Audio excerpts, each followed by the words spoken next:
안녕하세요. 이제 36살이 된 평범한 한 아이의 엄마입니다.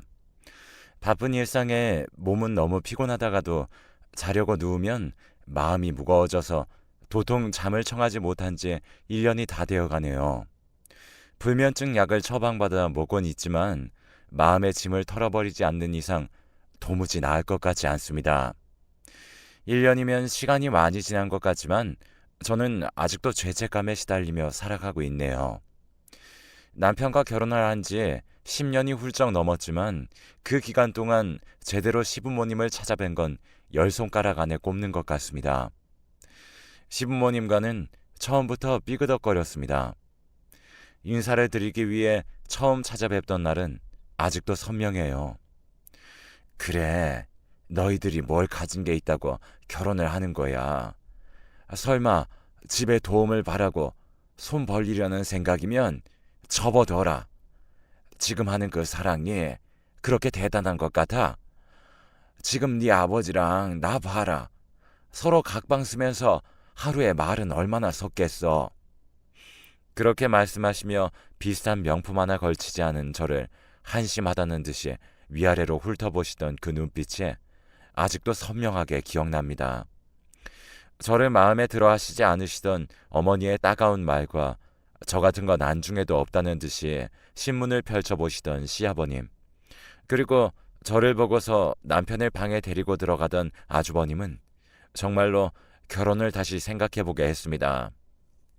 하지만 남편은 아주버님과 방으로 들어가 무슨 얘기를 나누는 것 같더니 갑자기 남편이 아주버님에게 버럭 화를 내는 소리가 들렸습니다.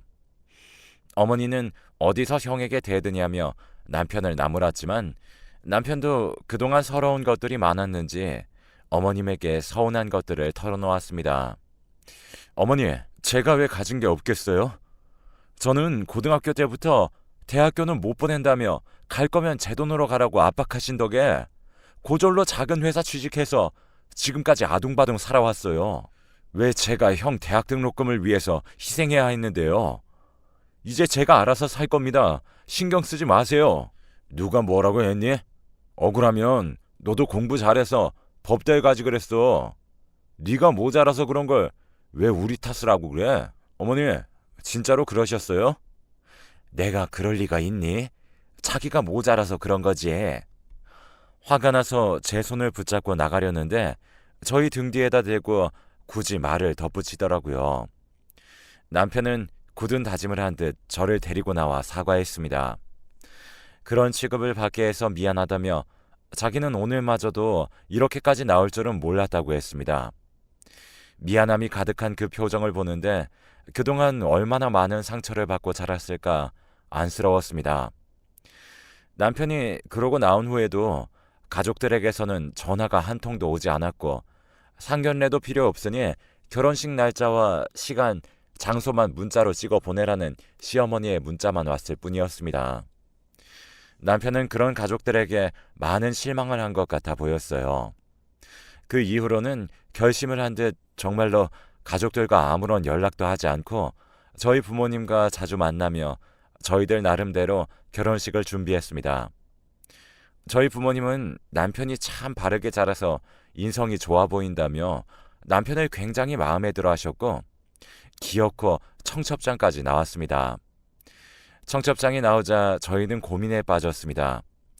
그래도 부모님인데 청첩장은 직접 드리고 인사를 드리는 게 맞았지만 지난번과 같은 일이 되풀이될까 염려스러웠어요. 하지만 어차피 결혼을 하면 부딪힐 일이 분명히 있을 테니 차라리 결혼 전에 미리 정리를 하는 게 낫겠다는 생각으로 시부모님 댁으로 다시 한번 찾아갔습니다. 이번에는 시부모님과 아주버님 그리고 형님까지 거실에 둘러앉아 계시더라고요. 정적이 거실을 감싸고 있었습니다. 그 정적을 가장 먼저 깨고 말을 꺼낸 건 다름 아닌 어머님이셨습니다.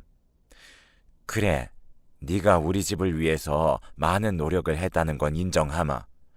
그렇지만 어른이 말하는데 그렇게 집 밖으로 나가버리는 건 너도 잘못한 거야.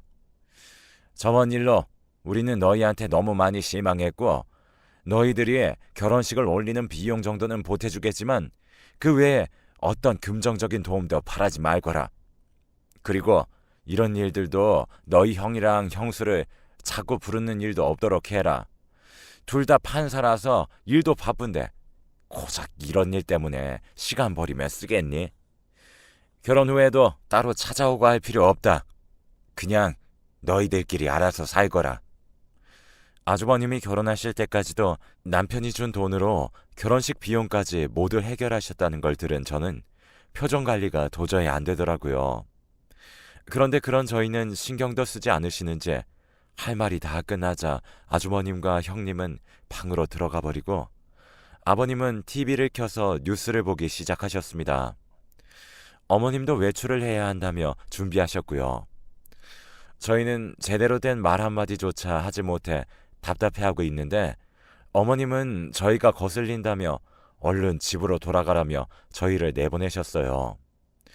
저는 피도 안 섞인 남이라지만 남편은 그래도 집안의 막내 아들인데 이런 취급을 받는 것이 너무 마음 아팠습니다. 그 이후로 정말로 시댁과는 아무런 연락을 하지 않고 결혼식을 올렸습니다. 결혼식 날 양가 부모님은 처음으로 마주하는 것이었는데 저희가 인사시켜드리려고 하자 악수를 청하시는 저희 아버지의 손을 대충 잡는 신용만 하시더니 기본적인 인사치레만 하고 곧장 자리로 돌아가시더라고요. 결혼식이 끝나자마자 시댁 식구들은 모두 순식간에 돌아가 버렸습니다. 사진도 찍기 귀찮으시다는 걸 주위 사람들이 보는 눈이 있으니 어쩔 수 없이 찍으시고선 다시는 연락하지 말라며 뒤도 돌아보지 않고 가시더라고요. 그 이후로 저는 신혼여행을 다녀와서 그래도 며느리 도리는 해야 할 것 같아 전화를 드렸지만 몇 번 만에 겨우 받으신 어머니는 이럴 필요 없으니 연락하지 말라며 전화를 끊으셨습니다. 그 이후로 저는 따로 연락도 드리지 않고 남편과 잘 살아갔습니다. 금전적으로 풍족하지 않아 큰 집은 아니었지만 둘이 살기엔 딱 알맞는 크기에 두름에서 남편과 저는 깨를 볶는 재미로 살았어요. 그런데 어느 날부턴가 속이 더부룩하고 소화가 잘 안 되는 것 같아서 병원에 갔더니 임신이라는 소식을 들었습니다. 제 손에 들린 산모 수첩과 초음파 사진을 한참을 들여다봤어요. 너무 감격스러워 남편에게 알리고 저희 부모님에게도 알린 후 그래도 아이가 생겼다는 건 알려드려야 하지 않을까 싶어서 시어머님에게도 초음파 사진을 보내드렸습니다. 지금까지 문자를 보내도 한 번을 답하지 않으시던 시어머니가 처음으로 곧 명절이니 집에 한번 들리라는 답을 해주셨습니다. 그 답장에 그래도 시어머님이 마음을 여신 것 같아서 괜시리 기분이 좋았습니다. 답을 받은 저녁에 남편에게 시어머니가 명절이니 집에 들리라고 하셨다는 걸 알려주니 남편은 정색을 하며 거길 왜 가냐면서 안 가겠다고 하는 겁니다. 나는 안 갈 거니까 당신도 가지 마. 거기 가서 또 무슨 말을 들으려고. 그래도 이렇게 답장까지 해주신 거 보면 또 달라질 수도 있는 거잖아. 이렇게 안 가면 당신 괜히 미운 털만 더 박히고 당신도 그러는 거 싫잖아. 설마 임신까지 했는데 안 좋은 소리 하시겠어? 그래도 손주가 듣는데. 남편은 끝까지 가는 것이 썩 마음에 들지 않은 듯해 보였지만 저의 긴 설득 끝에 아주 잠시만 다녀오는 것으로 합의를 했습니다. 그리고 명절 당일 시댁을 가니 온갖 전들을 붙이고 계신 어머님은 제가 거실로 들어오자마자 앞치마를 던져주시며 얼른 와서 도우라고 하셨어요. 형님은 거실에서 TV를 보고 계셨는데 그런 형님에게는 아무 말도 안 하시고 저에게만 이러시는 게 조금 서운하기도 했지만 그래도 들어오자마자 분위기를 망칠 수는 없었기에 주방으로 들어가 전을 구웠습니다. 형님은 그런 저를 신경도 쓰지 않으며 뉴스만 보시더라고요. 저도 모르게 형님이 얄미웠는지 흘끔흘끔 형님을 쳐다봤습니다. 그런 저를 시어머니가 발견하시고서는 불만 있냐며 트집을 잡으셨어요. 왜? 너도 저기 가서 쉬고 싶니? 임신했으니까 너도 쉬게 할 줄 알았어? 쉬고 싶으면 너도 판사를 하시던가요. 그리고 임신한 게 유세니? 너네같이 없는 살림에 아이만 덜컥 낳아봤자 가난 물려주는 것밖에 안 돼. 우리 며느리랑 아들처럼 판사는 돼야지. 아이를 낳아도 앞날 창창하게 축복받으면서 큰 인물 되는 거지. 옛날부터 꼭 없는 것들이 생각 없이 아이만 가지고 뿌듯해하는 게 제일 이해 안 돼. 그 말은 들으면서 도저히 참기가 힘들었습니다. 짜증이 몰려와 저도 표정 관리가 힘들더라고요. 저도 곧 한마디 나올 것 같아서 참고 있던 와중이었네요. 남편이 아주버님과 이야기를 마치고 저를 돕기 위해 주방으로 들어오는데 뒤에서 아주버님이 하는 말에 도저히 참지 못하고 이번에는 남편의 손을 잡고 제가 시댁을 뛰쳐나왔습니다. 야, 네가 뭘 나를 도와. 너 같은 게 날 도울 처지가 되기나 해. 네가 지금 그렇게 사는 거 다 네 탓이지. 누굴 탓해? 뻔뻔스러운 아주머님의 말을 듣자 저는 들고 있던 뒤집개를 바닥에 내동댕이 쳤습니다. 모두가 깜짝 놀라서 저를 쳐다보더군요. 다들 너무하시네요. 저희 남편이 착하니까 참아주는 줄 아세요. 이런 사람들이 어디 가서 그래도 나름 배워먹은 사람들이라고 높은 자리에 앉아있으니 나라가 이 모양 이 꼴이지. 그리고 어머니, 자꾸 우리 며느리, 우리 아들 하시는데 저도 어머님 며느리고 남편도 어머님 아들이에요. 어쩜 같은 배로 낳으셨으면서 이렇게까지 두 아들을 차별하실 수가 있으세요? 그러니 첫째가 저 모양 저 꼴이죠. 어디 고마운 줄도 모르고 자기 잘났다고만 하는 사람 밑에서 얼마나 큰 힘을 나오나 지켜봐야겠네요. 그럼 너도 용돈을 주던가. 어디서 큰 소리야? 그럴 재주도 없으면서 누가 누굴 평가해. 그리고 차별? 너 말 다 했니? 너 고작 임신했다고 예쁨 받을 줄 알고 여기 온 거 누가 모를 줄 알아? 참 너네는 능력도 없고 염치도 없구나. 그 와중에 콩고물은 탐이 나더니. 저희는 콩고물 바란 적도 없고 받은 적도 없네요. 안녕히 계세요. 처음에 어머님이 하신 말씀대로 다시는 찾아뵙지 않겠습니다. 그리고 저는 남편과 짐을 싸서 나왔습니다. 차에 탄 후로 제가 너무 씩씩거리고 있자 남편은 저를 안아주며 자기 대신에 화를 내줘서 고맙다고 하더라고요. 도저히 이 기분으로는 친정을 가도 풀리지 않을 것 같아 남편과 저는 그냥 집으로 돌아왔습니다. 그 이후로 아이가 태어날 때도 돌잔치를 할 때도 초등학교에 들어갈 때까지도 10년간 한 번도 시댁과는 연락을 하지 않고 살았습니다. 그래도 돌잔치같이 아이에게 큰일이 있으면 사진을 찍어서 어머님에게 보내긴 했어요. 여전히 답은 없었지만요. 그렇게 저희들끼리 행복하게 잘 살고 있었는데 아주버님이 어떻게 알고 저희 집으로 찾아오셨습니다. 그런데 저희에게 하는 말이 어머님이 폐암에 걸리셔서 이제 살 날이 얼마 남지 않았다며 돌아가시기 전에 어머님이 남편을 보고 싶어 한다는 이야기였습니다. 남편은 그게 무슨 소리냐며 이제 다 죽을 때 되어서야 찾는 자식이 맞기는 하냐며 자기는 보지 않겠다고 딱 자르고 아주버님을 쫓아냈습니다.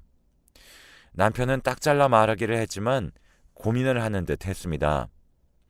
그 이후로 아주버님은 몇 번 더 찾아오셨지만 남편은 고민을 하면서도 여전히 만나지는 않겠다고 이야기했습니다. 그러자 어머님이 아픈 몸을 이끌고 직접 찾아오셨어요. 너희는 꼭 몸이 안 좋은 날에 여기까지 오게 해야겠어. 이래서 못 베어 먹은 것은 안 돼. 너는 할머니 보고 인사도 안 하니? 10년 만에 본 어머니는 정말로 몸이 말라서 걸어다니는 게 신기할 정도였습니다. 그리고 숨을 쉬는 게 힘드신지 말을 하는 도중에도 몇 번이나 숨을 몰아서 쉬셨습니다. 그런데 남편은 여기를 왜 찾아온 거냐며 당장 나가라고 소리쳤어요. 여기까지 찾아온 어미를 이렇게 내치는 몹쓸 자식이 세상 천하에 어디 있어? 지금까지 제가 어머니 자식이긴 했어요. 여기까지 찾아오신 거 보면 아직은 살만하신가 보네요. 얼른 돌아가세요. 그렇게 남편과 어머님은 실랑이를 벌였습니다.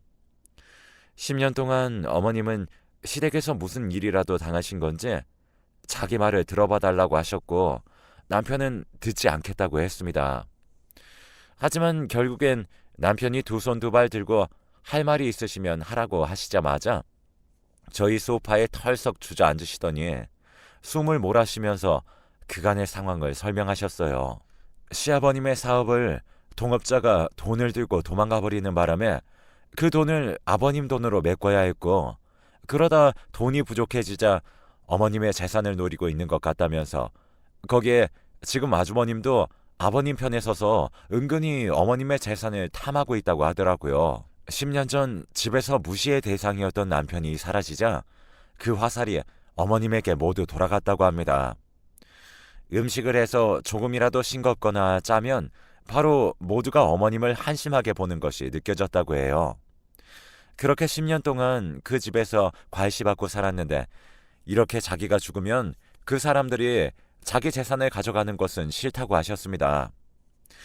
생각만 해도 그동안의 서러움이 몰려오셨는지 눈물을 훔치시고서는 저희에게 미안하다고 사과하시더라고요.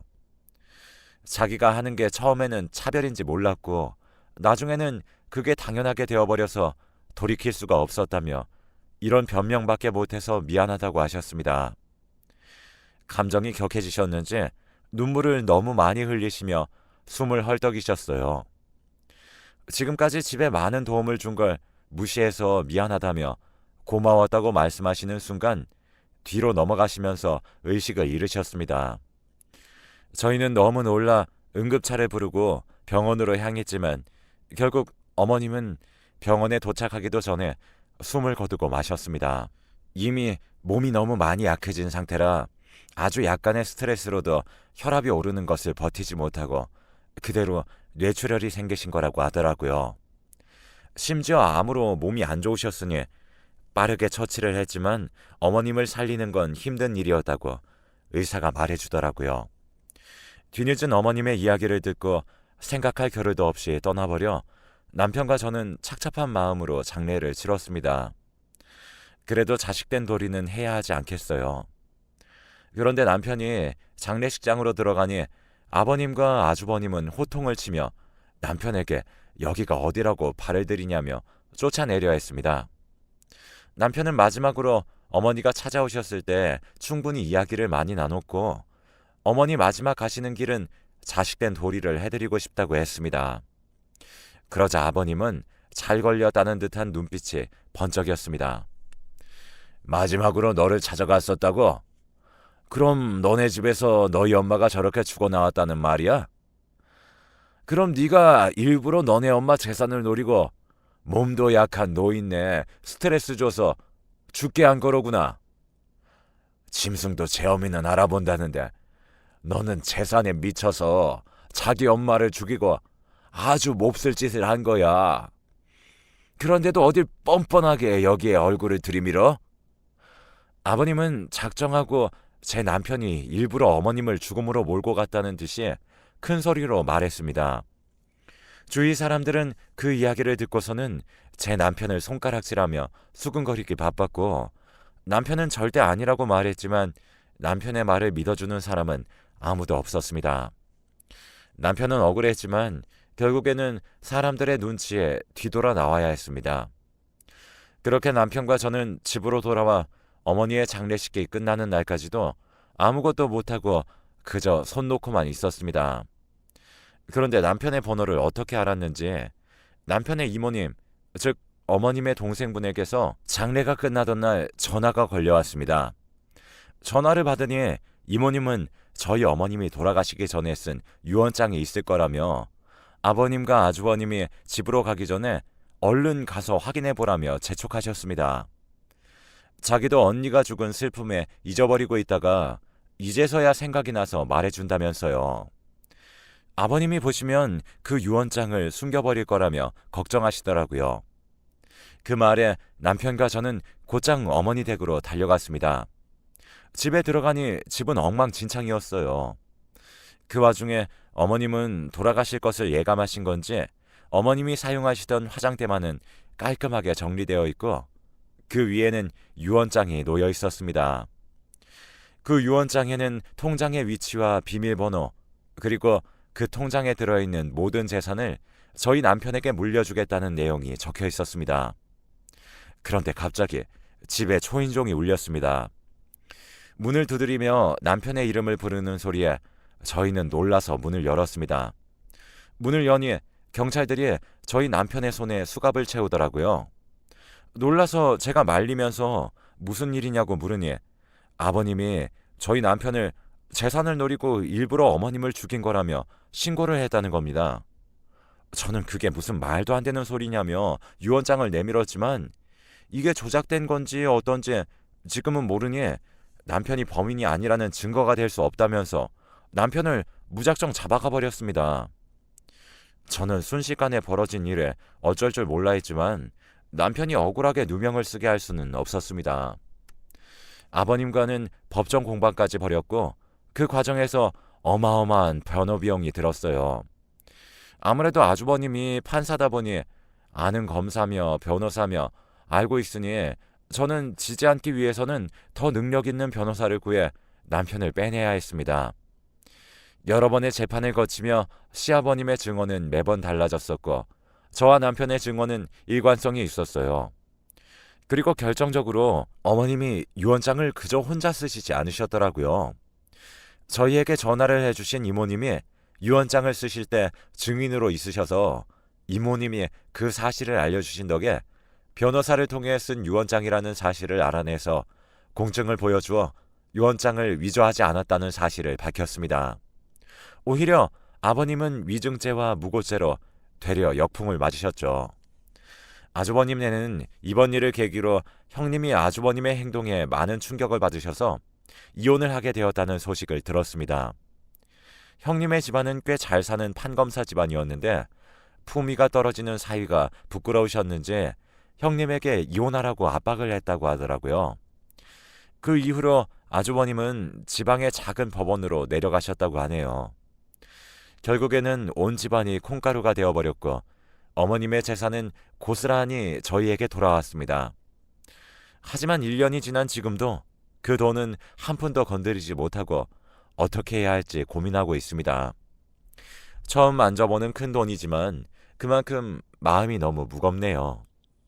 저희 부모님은 그동안 고생하고 남편이 못 받고 자란 걸 이제서야 받는 거라 생각하고 편하게 쓰라고 말씀도 해주셨지만 남편도 영 마음이 불편한지 그 돈은 없는 돈이라 생각하고 살고 있습니다. 이제는 저희 가족들에게 좋은 일만 가득했으면 좋겠네요. 앞으로도 남편과 저는 아이에게 이번 일을 교훈 삼아서 너무 욕심부리지 않는 삶을 살라고 가르치며 살아야겠습니다. 이제는 과거의 기억은 훌훌 털어버리고 저희 세 가족 행복하게 살려고요. 여러분들도 행복하세요.